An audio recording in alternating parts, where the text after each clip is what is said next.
और खबरों में आगे बढ़ते हो आप बता दें कि एमपी नवनीत राणा और उनके शौहर रवि राणा की जमानत पर आज फैसला होगा। मुंबई की सेशंस कोर्ट फैसला सुनाएगी।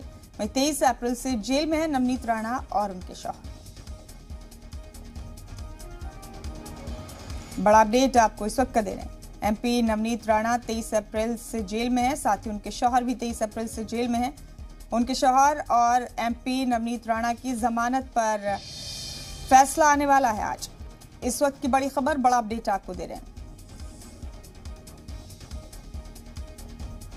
कम्युनल हमआहंगी बिगाड़ने के इल्जाम पे इन दोनों की गिरफ्तारी हुई है और आज एमपी नवनीत राणा और उनके शौहर रवि राणा की जमानत पर फैसला है।